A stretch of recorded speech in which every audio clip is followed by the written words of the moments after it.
আসসালামু আলাইকুম viewers, welcome to my channel ঝিলিক 226। তো আমার নতুন একটি ভিডিওতে সবাইকে স্বাগত। তো আজকে আমি নিয়ে চলে এসেছি গরুর মাংস টিকিয়া বা টিকিয়া কাবাব, যেটা বলে থাকি। তো গরুর মাংস টিকিয়া কাবাবের জন্য আমরা এখানে মশলাগুলো রেডি করে নিয়েছি। তো তোমরা দেখতেই পাচ্ছ এখানে মশলাগুলো একেবারে রেডি করা আছে। আর মাংসটা আমরা শিলনোড়ায় থেতে নিয়েছি। তোমরা চাইলে এটা মিক্সারে গ্রেট করেও নিতে পারো। তো গ্রেট করা মাংসটা আমরা একে একে দিয়ে দিচ্ছি কুচনো আলু, দিয়ে দিচ্ছি পেঁয়াজ, আদা রসুন একসঙ্গে পেস্ট করে রাখা হয়েছে আদা রসুন, দিয়ে দিচ্ছি কুচনো লঙ্কা, ধনেপাতা, স্বাদ মতো লবণ,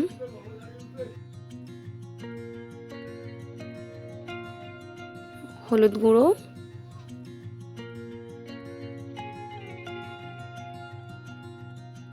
লঙ্কা গুঁড়ো,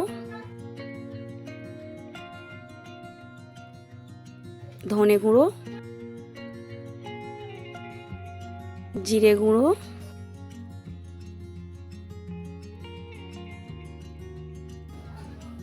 বেসন,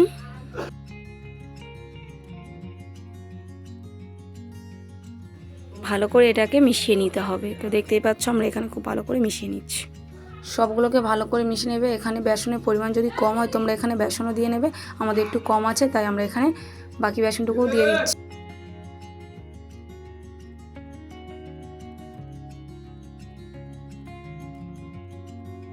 দিয়ে দিচ্ছি একটু সরিষার তেল,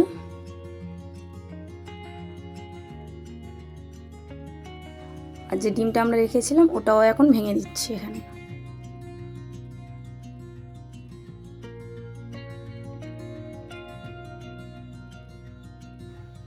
তো সমস্ত উপকরণ আমরা এখানে দিয়ে দিয়েছি। খুব ভালো করে এটা মিশিয়ে নিতে হবে। তো দেখতেই পাচ্ছ খুব সুন্দর করে মেশানো হয়েছে। এটা আমরা কিছুক্ষণের জন্য ঢাকা দিয়ে রেখে দেব। তো ঢাকনাটা এখন খুলে নিচ্ছে। ঢাকনাটা খুলে দেখতেই পাচ্ছ কত সুন্দর দেখাচ্ছে এটা। তো আমরা এটা একটু মিশিয়ে এখন একটা করে শেপ দিয়ে নেবো এটা। তো আমরা এখন গোল গোল করে এটা রেখে দিচ্ছি। তোমরা চাইলে ছোট বড়ও করে নিতে পারো, আমরা এই সাইজটা করলাম। তো বাকিগুলো আমরা এইভাবে করে নেব। তো দেখতেই পাচ্ছ কত চটপট হয়ে যাচ্ছে না সব।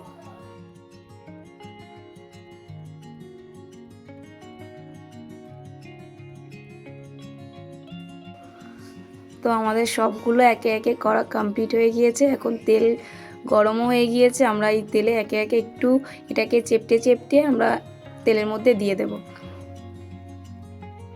তো দেখতেই পাচ্ছ তেলের মধ্যে সমস্তগুলো দেওয়া কমপ্লিট হয়ে গিয়েছে।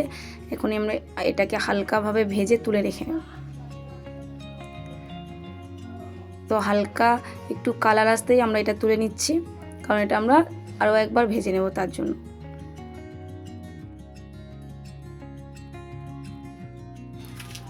তো সবগুলো তোলা হয়ে গিয়েছে দেখতে পাচ্ছ। বাকিগুলোও একইভাবে ভেজে নেব। তো সবগুলো ভাজা হয়ে গিয়েছে এখানে দেখতেই পাচ্ছ। তো আবারও আমরা এগুলোকে তেলের মধ্যে দিয়ে দিচ্ছি। তেলের মধ্যে দিয়ে খুব ভালো করে এটা ভেজে নিতে হবে।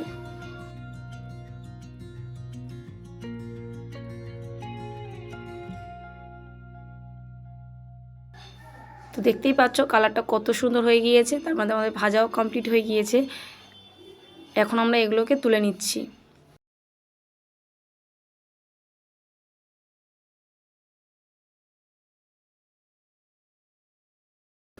তো আমরা একইভাবে বাকি সমস্তগুলো ভেজে নেব।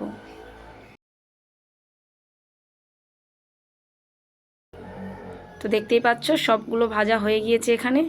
তো কাবাবের রেসিপিটা বা টিকিয়া রেসিপিটা তোমাদের কেমন লাগলো অবশ্যই সবাই কমেন্ট করে জানিও। আর রেসিপিটা তোমরা অবশ্যই বাড়িতে ট্রাই করো। খুবই সহজ একটা রেসিপি, তোমাদের খেতেও অনেক ভালো লাগবে। আর আমার ভিডিওটা ভালো লাগলে সবাই লাইক করে দিও। আর আমার চ্যানেলে যারা নতুন সবাই সাবস্ক্রাইব করে দিও। দেখা হচ্ছে নেক্সট ভিডিওতে। আল্লাহ হাফেজ।